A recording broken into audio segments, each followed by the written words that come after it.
Hello, I am Endlessness and welcome back to Final Fantasy VII Ever Crisis, and today I'd like to give you a guide for the Bahamut EX1 battle. And initially we got Bahamut back in December last year, back when we were level 60, however now we are level 70, maybe 75 very soon, so Bahamut is much more doable right now. However, for the boss info, Bahamut doesn't have any elemental weakness, but also he isn't immune against any of the elements either. In fact, he has some slight elemental resistance, but it's nothing really big, so you are very welcome to use any of your overboosted elemental weapons. As for the other info, he is immune against most of the status effects, but you can reduce his physical and magical attack and also his both defenses. So if you can, you are very welcome to do both of those, and actually you have to reduce his attacks because he hits so hard. Alright, so this is my team, and the recommended power for this battle is around 220,000. This team has 216, so it is very close, and the only reason why I'll be using Matt is because he has Bahamut Rapier. And it's one of the very few weapons in a game that can break diamond sigils. And it's weird because Matt currently has two weapons that can break diamond sigils. The other one is Killer Hornet, and most of the other characters, they still don't even have one of those weapons. But I still prefer to use Bahamut Rapier over this because it has 40 points into magical defense, so at least you get 20 if you use it as a secondary weapon.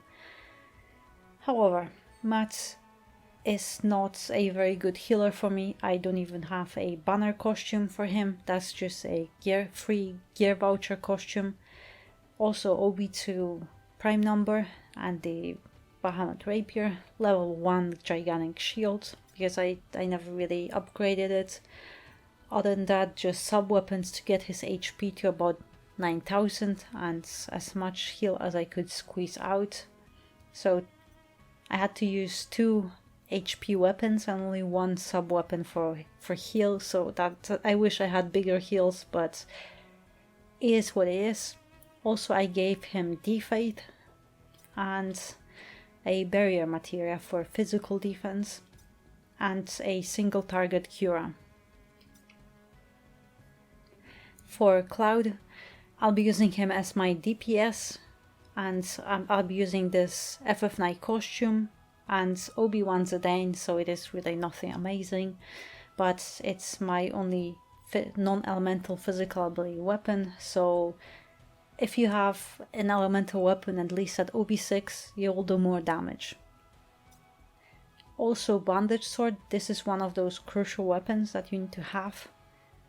And yes, Matt also has that weapon that can give you a team magical shield.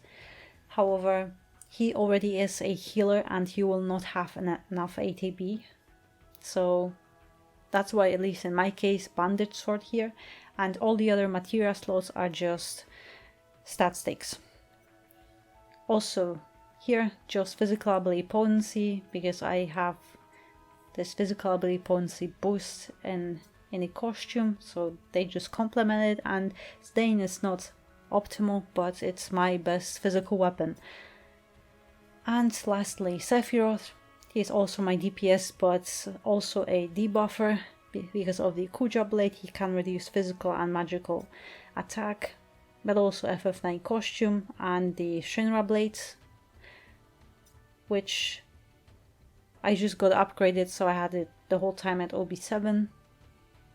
And also here are the stat sticks and just non-elemental limit break, and also the magical ability potency weapons, and also Edged Wings. It's because it's my best magical weapon, but it's also not very optimal. It's just to boost my magical attack.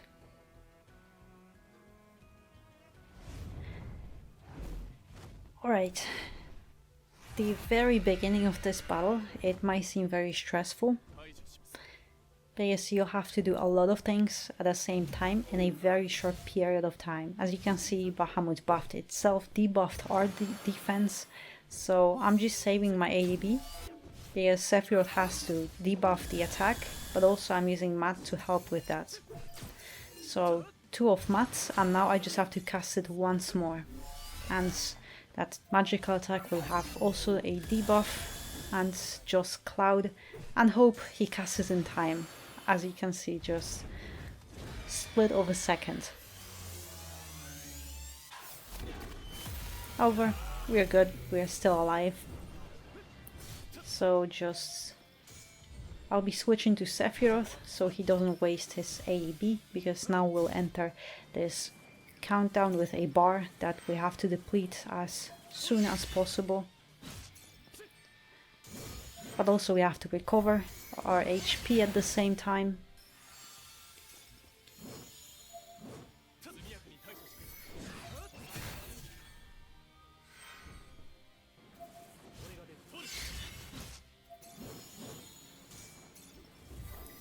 And here you can start saving your ADB, because after this Bahamut will do few of some attacks.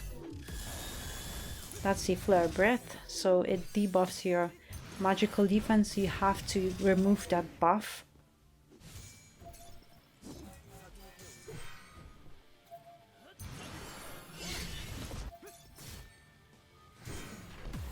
And always go into defense when you see those spikes. It's always be 2 of them, so as you can see, once and twice.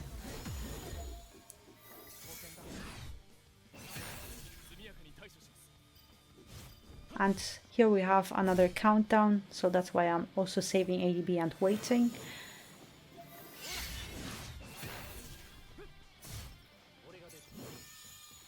But I will also try to heal into full HP and use your 2 limit breaks or summons if you have them.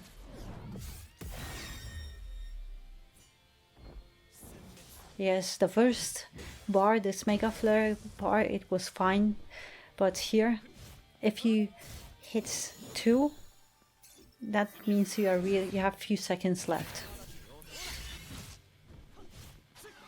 But also now we'll be entering the dive bomb. Oh, actually it's on Cloud now, so that's fine. So just do barrier on Cloud or any of the characters that gets hit and debuff the physical attack. Because he always does the dive bomb twice. So now it's fine, but then you have a short period of time to recover the HP back to full. Because the same character will get hit the second time.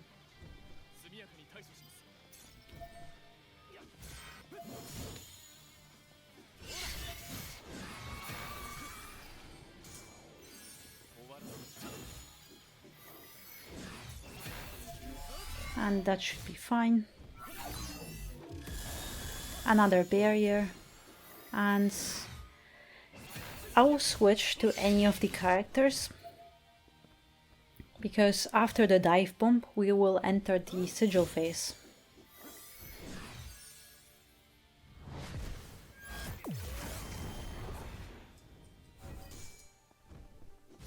I know that Matt's healed.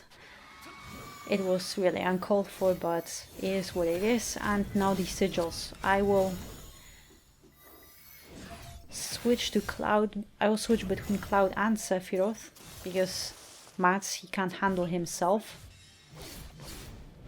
And here's the last one, and now we have to recover.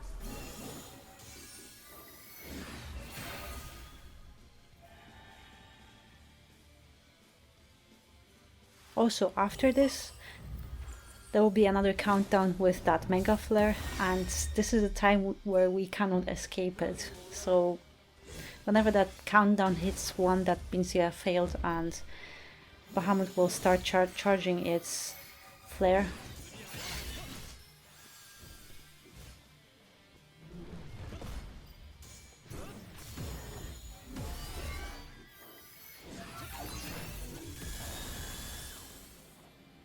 and now it's 2.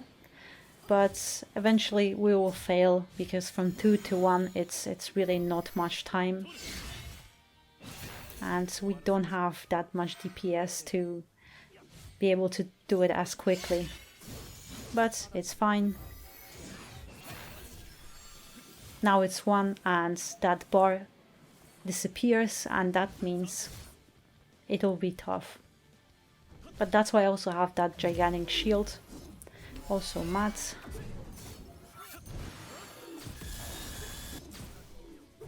And just 1 more. And also here I will use that gigantic shield, so I have that buff that I can buff further with Cloud. And Sanctuary, and we should be good. But as you can see, this battle is very tough and you have to switch around so much. Just so many buffs, debuffs. It can be a little bit stressful. But we are near the end of the battle, so it shouldn't be that bad.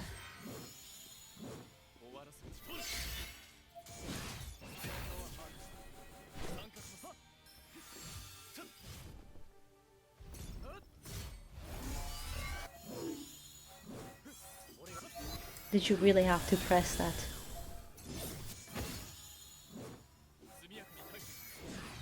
There are just few of those attacks, but it's still fine. And actually, if he swings, yes, he swings again, so I'll just block it. But now, when we are already in that red HP bar, that means soon he'll finish that attack and we are safe. So you don't really need to heal back to full HP. Now you'll be fine when he starts charging. 5, 4, 3, 2, 1. That's basically the same thing. And he will never attack you, but he will start charging the Mega Flare after the countdown. But that's fine, you have so much time. So just finish. Switch between characters, because the AI is sometimes, they are just 3 little morons. So, for example, Sephiroth, even if you are safe, even with when Bahamut will never attack you again, he will always do that flare star. So, for example, that's why it's better to just switch to every character. That's just most efficient and will give you most DPS. For example, here, Matt will just use barrier instead of some attacks. Even if he doesn't do any damage, it's still some tiny DPS.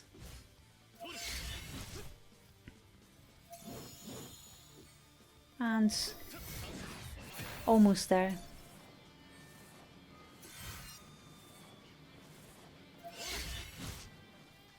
And that free energy should be alright. Oh, almost. And actually I'm shocked. Yeah, Sephiroth did the strike and not the flare star. But yeah, that's the battle. It is very stressful, because you have to do so many things in short period of time. You know, all those debuffs, buffs and everything, so you need to have that ADB. You cannot afford to waste the ADB in this battle, so it has to be, everything has to be calculated.